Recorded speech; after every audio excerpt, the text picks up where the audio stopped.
Now, President Donald Trump's preferred candidates with mixed results in the latest US primaries, securing the Republican nominations for US Senate in Alabama, Georgia and Oklahoma. Not, though, for Georgia governor. Trump at the centre of this year's midterm campaigns, of course, as his influence is being tested in different ways as 4 states and the District of Columbia held primaries. Among Democrats, the primaries hinging on long-standing divides between progressives and moderates as the party tries to chart the best path forward to November. Well, let's discuss the latest. Our international affairs editor, Kethevane Gorjestani, is with me here on set. Kethevane, we're going to start with Georgia. Donald Trump's candidates, mixed results, as I said there. Yes, there were 2 key races in Georgia, the runoff for the Senate seat or nomination for the Republicans and the race for governor. Let's start with the Senate. The runoff there was to determine who is going to face the Democrat incumbent Senator Jon Ossoff in what is probably going to be one of the most watched races in the midterms come this November, and a race that probably could help determine who is going to have control of the Senate after those midterms. And Donald Trump endorsed Representative Mike Collins.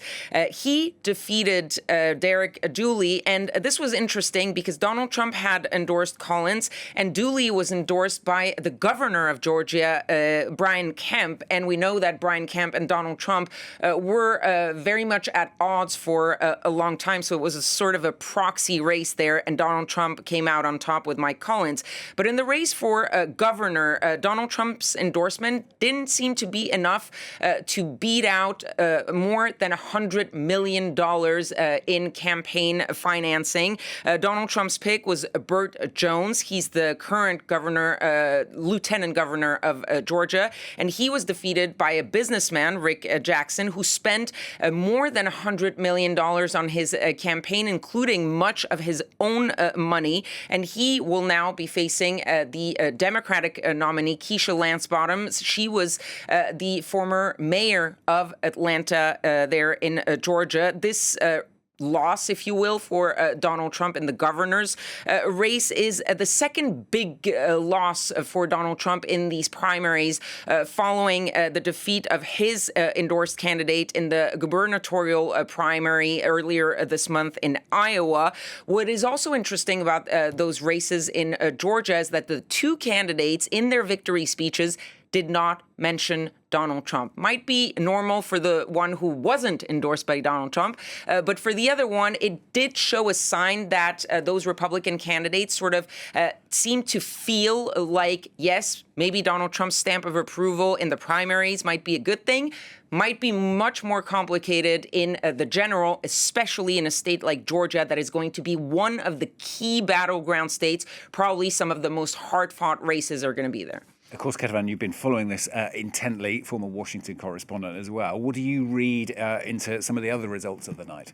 Well, look, we're still waiting. You mentioned the D.C. Primary there. Of course, whoever wins in the Democratic race is probably going to win in the general because D.C. is so Democratic. But right now, we don't have the result because they changed the way of voting for the mayor race, and we are in a ranked choice system. Right now, the very likely winner is a progressive and is a self-described socialist Democrat. So we'll see if that result holds, but that could show one of those differences within the Democratic Party. But going back to the Republicans, there were some results in Alabama and in Oklahoma. In Alabama, which is a ruby red states, the U.S. Representative Barry Moore, a 3-time congressman, so a D.C. insider, he beat out the political newcomer, Jared Hudson, and it was the insider who had the support of Donald Trump rather than the outsider who feels more like a Trump light, if you will. But in Oklahoma, Donald Trump's pick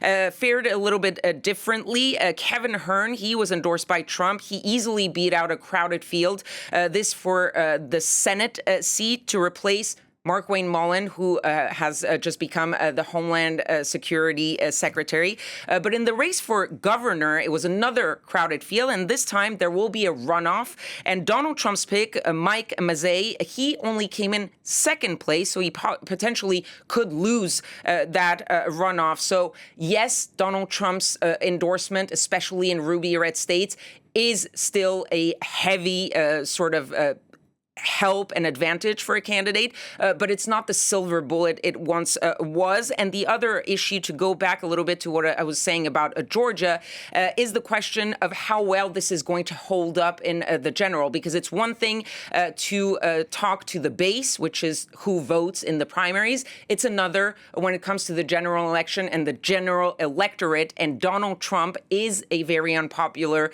president right now. We know that in off years, usually the party in power loses a little bit of ground. And of course, the Democrats are going to be doing that. They're going to say that these candidates are endorsed by Trump, that they are the candidate of Trump, and they're hoping that this will be enough to get them over the edge and take back control, at least of the House and maybe of the Senate.